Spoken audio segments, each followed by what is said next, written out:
Hear me, child of God. The Christianity in our day must now put on, the robe of boldness.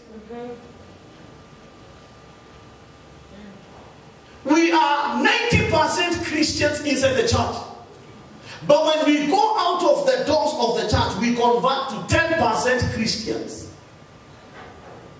That inside here, you are 90% Christian.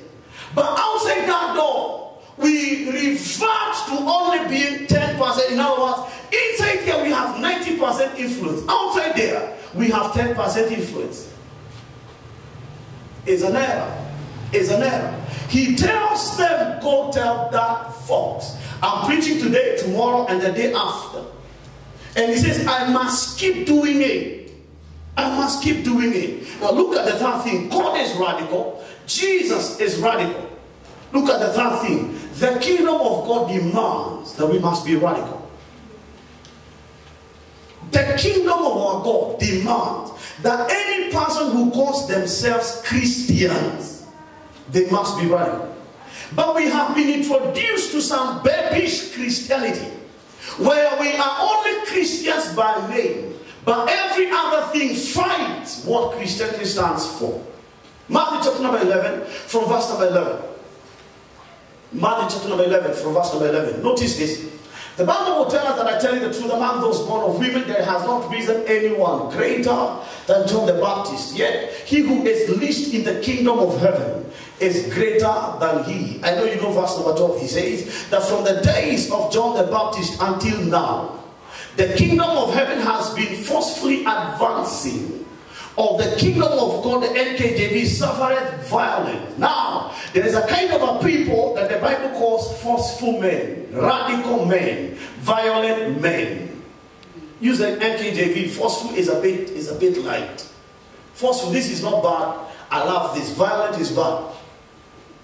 If I say I will come against you with force, and tell you, do you want me to come against you with force or with violence? I would rather force, because force me kule sukuma. Violence ni hasira na ghadhabu na kisirani.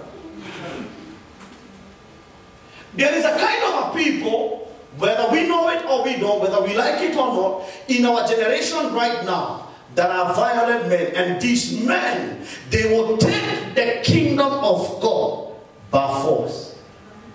Now, put this mind in your memory right now. Go look at Luke 16 and verse number 16. I love the interpretation of Luke also is a bit forceful. Luke puts it this way, that the law and the prophets were until John. He says, since that time, the kingdom of God has been preached, and everyone is pressing into it. To the NIV. Everyone is pressing. Everyone is pressing. Now, he says that the law and the prophets were proclaimed. He says, since that time, the good news of the kingdom of God is being preached. Look at his interpretation. He says, and everyone is forcing his way into it. How every family. Amen. Oh, najua mimi nitoa kuna siku moja nitoa sadaka ya shilingi 30. Najua lazima mbinguni nitaenda. Unajua hiyo wakati nitoa shilingi 30 nilikuwa na shilingi 1000 ni vile haikuwa imebreakiwa, so I only had 30.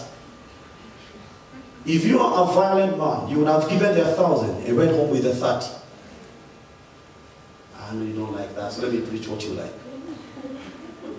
He says, and everyone is forcing his way. Hear me, child of God. Ule ufalme ambao tumeingia ndani yake. That word suffereth is the one allows. Is the one allows.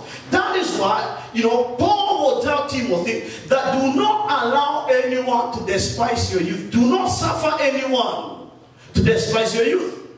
So Jesus is telling us, when he's giving us, just a brief recap of John, because it's not from, Matthew chapter 11. It's all about John sending his disciples to Jesus. Are you the one, or should we anticipate another one to come? And Jesus, after he had told the disciples, go tell John, the blind are seeing, the deaf ears are being opened, the dead are being resurrected, and the poor have the word to preach unto them. Verse number 6. And blessed is the man that taketh no offense against me. Then from verse number 7, he starts talking about John. And he's preaching about his own, because he's telling his disciples about this story. He says, we have seen the law and the prophet, but they end with John. In other words, John is a beginner of another dispensation of life.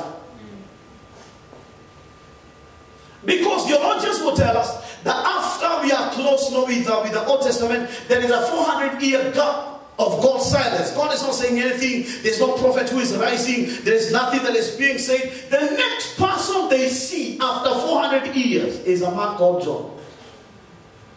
And he appears like a Moses. He appears there has not been much about God that has been taught. But John comes and he says, prepare ye the way for the Messiah. And he starts looking at the soldiers, and he's telling the soldiers, their studies, they ask him, what can we do so that we can enter to this kingdom you're talking about? He tells them, do not take much more money.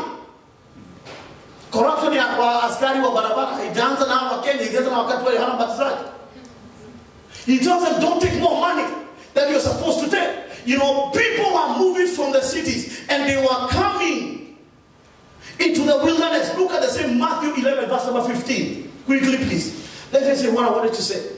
Because Jesus is asking them a question. He says, to what can I compare this generation? 15 or 16? 15. Quickly. He says, he who has ears, let him hear. Now 16, he says, to what can I compare this generation? Why? They have sat under John, and he's even asking them, what did you go into the wilderness to listen unto? Did you go to observe a man that was well dressed? He says, no, they that dress well are in the king's palace. John was feeding on locusts. But people moved from the city, and they came to the wilderness to listen to a radical man. And it is from that man that Jesus derives his example. He says, since the days of John the Baptist until now, the kingdom of God allows for violence, and the violent men will take it by force. Hear me, child of God. I know we've not been taught this, we've not been taught this, but as far as the kingdom of God is concerned, there is a degree and an amount of force and violence that is demanded from us. Amen.